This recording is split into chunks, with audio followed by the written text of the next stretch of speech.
दुनिया को समता, स्वतंत्रता, बंधुता, न्याय, प्रज्ञा, सीख, करुणा और मैत्री का संदेश देने वाले तथागत भगवान बुद्ध, संत गुरु रविदास जी, संत कबीरदास जी, ज्योतिबा फुले जी, साहूजी महाराज, पेरियार रामस्वामी नायकर जी, डॉक्टर बाबा साहेब अम्बेडकर जी, माता रमाबाई जी, मनवर कांसीराम साहब सहित समाज के सभी महापुरुषों के चरणों में कोटि कोटि नमन करते हुए आदरणीय भिक्षु संघ और यहाँ उपस्थित सभी साथियों, सभी को क्रांतिकारी जय भीम, विनम्र नमोदय। अपनी बात रखने से पहले मैं चाहता हूँ मुझे एक ऐसी चीज बता दिया जाए मेरा टाइम कितना है, क्योंकि मैं जानता हूँ कि यहाँ बच्चे बुलाए हुए जिन्होंने अच्छे नंबर लिए हैं, आपने उनको अवार्ड देना है, प्रोत्साहित करना है।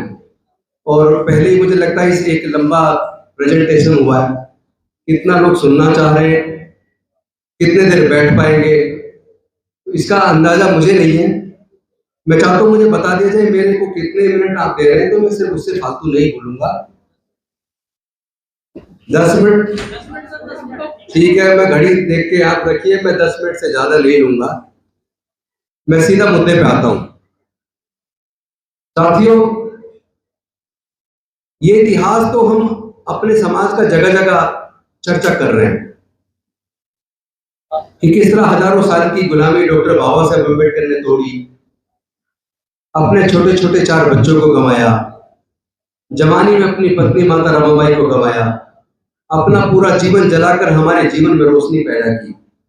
आज मैं उस पूरे प्रकरण पे, इतिहास पे चर्चा नहीं करूंगा, क्योंकि वो जगह जगह मंचों के माध्यम से आप सुनते रहते हैं।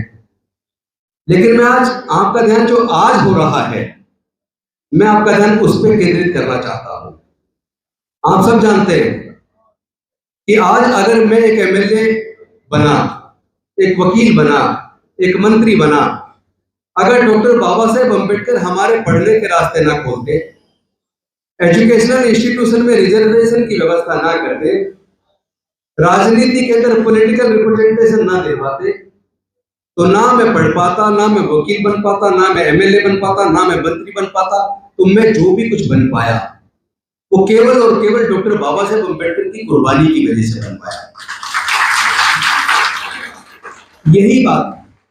यही बात यहां बैठे हुए 99% लोग अपने लिए कह सकते हैं,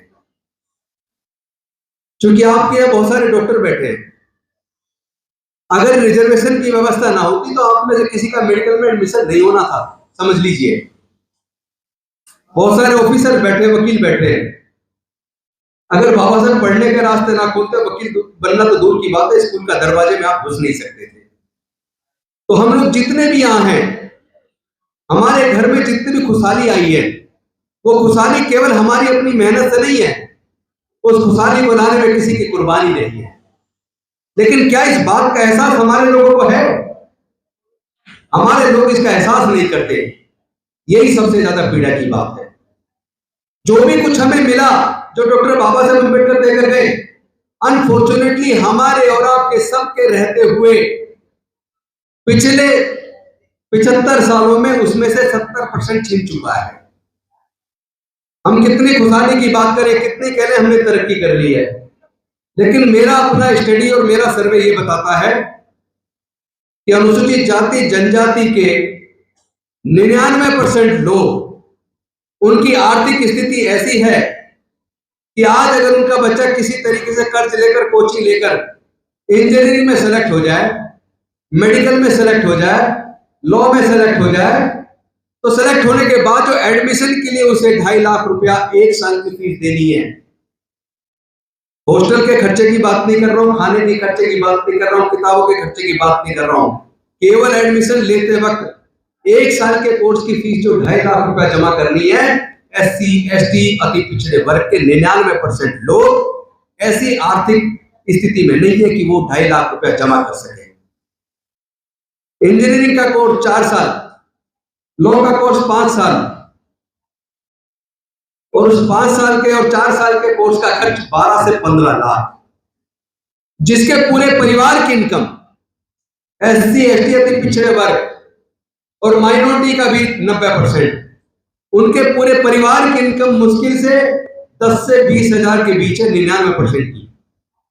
तो जिसके पूरे परिवार की इनकम 10 से 20 हजार रुपए के बीच हो, ईमानदारी से बताइए आप लोग, क्या वो 12 से 15 लाख रुपए का डिग्री कोर्स कराने का अपने बच्चे का खर्चा उठा सकता है क्या? नहीं उठा पाएगा ना, क्या उठा लेगा? यानी कि एक साजिश के तहत न्यू एजुकेशन पॉलिसी इंट्रोड्यूस की गई। न्यू एजुकेशन पॉलिसी में यूनिवर्सिटीज को 3 कैटेगरी में बांट दिया। एक कैटेगरी यूनिवर्सिटी को में बच्चा जो एडमिट होगा उसको 100% खर्चा खुद उठाना पड़ेगा। बी ग्रेड यूनिवर्सिटी में 75% खर्चा बच्चे को खुद उठाना पड़ेगा। यानी अगर आपके बच्चे का ए ग्रेड या बी ग्रेड यूनिवर्सिटी में नंबर आता है, अब मैं इंजीनियरिंग, मेडिकल की और मैनेजमेंट की बात नहीं कर रहा हूं, मैं बाकी कोर्स की बात कर रहा हूं। ए ग्रेड और बी ग्रेड यूनिवर्सिटी में 1 साल की पढ़ाई का खर्चा 1.5 लाख से 75,000 के बीच होगा, 1 साल का। तो आपका 3 साल का कोर्स और 4 साल का कोर्स आपके बच्चे कर पाएंगे भविष्य में? इसके लेके मेरे मन में चिंता है। मैं पूछना चाहता हूं, हमारे देश के सारे मंत्रीगण, हमारे सांसद, विधायक, वो क्या कर रहे थे जब न्यू एजुकेशन पॉलिसी बनी? उन्होंने इस न्यू एजुकेशन पॉलिसी का विरोध क्यों नहीं किया? मैं एक बात साफ कर दूं, जो भी कुछ हमारे जीवन में खुशहाली आई है वो पढ़ने की वजह से आई है, रिजर्वेशन की वजह से आई है। इन्होंने पढ़ाई महंगी करके हमारे लोगों से पढ़ाई छीन ली है, और केवल हायर एजुकेशन नहीं छीना, स्कूल एजुकेशन में भी आप देख लें तो पूरे देश के सरकारी स्कूलों की स्थिति इतनी खराब है, वहां पे पर्याप्त मात्रा में टीचर नहीं है, पढ़ाई का माहौल नहीं है। हर आदमी चाहता है अगर मेरे पास पैसा तो बच्चों को प्राइवेट स्कूल में पढ़ा दूं। प्राइवेट स्कूल में, मध्यम दर्जे के प्राइवेट स्कूल में एक बच्चे की 1 साल की फीस का खर्चा, 1 महीने की फीस का खर्चा, ट्यूशन का खर्चा, ट्रांसपोर्ट का खर्चा, ये सारे जोड़ ले जाए तो 8 से 10 हजार रुपए महीना एक बच्चे की पढ़ाई का महीने का खर्चा है। और यहाँ जितने लोग बैठे, ज्यादातर के बच्चे प्राइवेट स्कूल में पढ़ रहे हैं और वो अपने जेब से हर महीने इतना पैसा देते होंगे। लेकिन 1% लोग तो अपने बच्चों को पढ़ा लेंगे, क्या बाकी के 99% अपने बच्चों को पढ़ा पाएंगे? मेरे पिताजी कभी गांव से निकल के यहां तक आए, दिल्ली तक आए, लेकिन गांव से क्या अब भविष्य में हमारे लोग आ पाएंगे क्या? उनके तो बच्चे पढ़ ही नहीं पा रहे, तो उनके बच्चों का कोई भविष्य नहीं है। यानी जो बाबा साहब ने रिजर्वेशन दिया वो इन्होंने सारे सरकारी संस्थानों को प्राइवेटाइज करके आपका रिजर्वेशन छीन लिया और एजुकेशन को महंगा करके आपके बच्चों से एजुकेशन छीन ली। तो फिर हमारे पास बचा क्या है? और ऊपर से ये हिंदू राष्ट्र। अब हिंदू राष्ट्र होता कैसा है इसकी तस्वीर आपके सामने है। हिंदू राष्ट्र में मनुस्मृति लागू होगी, क्योंकि अभी तक तो बाबा साहब के संविधान से देश चल रहा है, लेकिन जब हिंदू राष्ट्र बनेगा तो उसमें बाबा साहब के संविधान से देश नहीं चलेगा, मनुस्मृति से देश चलेगा। और मनुस्मृति में देश के अनुसूचित जाति, जनजाति, पिछड़े वर्ग के लोग वो शूद्र में या अछूत में आते हैं। ना उन्हें पढ़ने का अधिकार है, ना व्यापार का अधिकार है, ना संपत्ति का अधिकार है। यानी आप जहां से चले थे वापस आप वही जाने वाले। खुश होते रहो घर बैठ के, मैंने बिल्डिंग बना ली, फ्लैट खरीद लिया, कोठी खरीद ली, सब यही रखा रह जाना है, कुछ नहीं बचने वाला। या तो खड़े हो जाओ इस लड़ाई को लड़ने के लिए। मणिपुर की घटना संसार करने वाले आपने देखी होगी, देख के ही मतलब मन रोता है कि क्या ये वही भारत है जिसमें हम रहते हैं, जिस भारत को कभी सहिष्णु राष्ट्र कहा करते थे? क्या ये वही बुद्ध का देश है? कल वो उनका भी वीडियो आ रहा था, एक नीता अंबानी का, वो किसी विदेश में गई और वहां पे वो बुद्धं शरण गच्छामि कहती है और कहती है I have come here from the land of Buddha. Buddha के देश, ये बुद्ध का देश ऐसा रह गया क्या? जब बोले हम मतलब महिलाओं को निर्वस्त्र करके परेड करके जो उनके साथ किया गया वो तो सोच के भी मन दुखता है। और हमारी बहन बेटियों के साथ तो रोज होता है हजारों साल से, पर सिर्फ इतना उसकी वीडियो नहीं बनती थी, समाचार पत्र में आता नहीं था, हमारी सूचना में आता नहीं था। धीरे धीरे इस तरह की घटनाएं सार्वजनिक होने लगी, हमारे सामने आने लगी।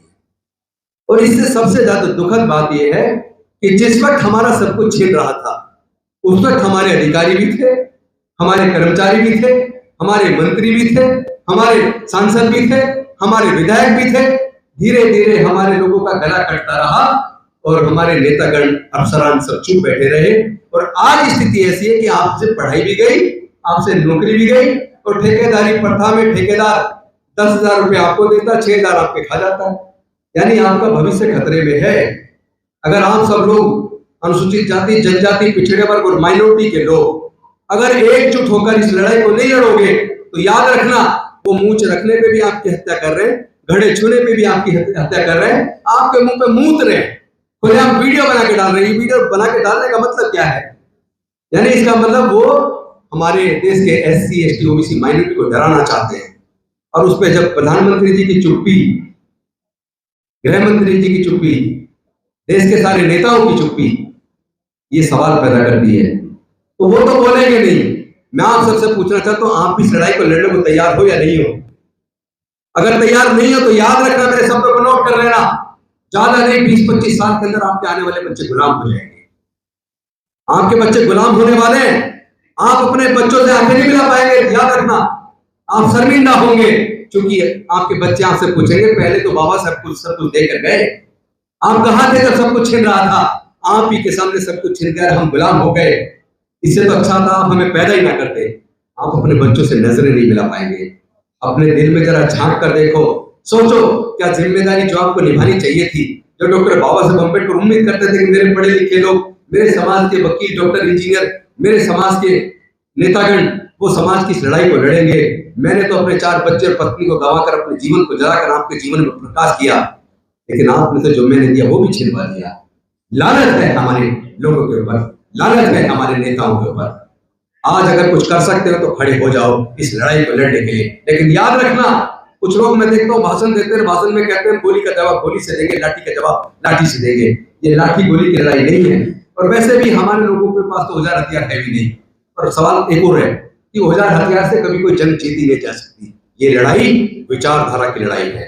आपके पास इतनी बड़ी सांस्कृतिक विरासत है, बुद्ध का धम्म है, आपके पास डॉक्टर बाबा साहब अम्बेडकर है, आपके पास संत गुरु रविदास है, आपके साथ तथागत बुद्ध है, आपके पास ज्योतिबा फूले है, आपके पास कबीर है, आपके पास मानव का इंतजाम है। इतनी बड़ी सांस्कृतिक विरासत आपके पास है। आपको तो सिर्फ इतना करना है कि जो महापुरुष कह के गए उनके बताए रास्ते पर चलकर अपने समाज के, अपने बच्चों के भविष्य के लिए लड़ना है। अगर आप नहीं लड़ेंगे तो फिर से आपके बच्चे गुलाम होने वाले हैं। मेरी ये बात नोट कर लेना।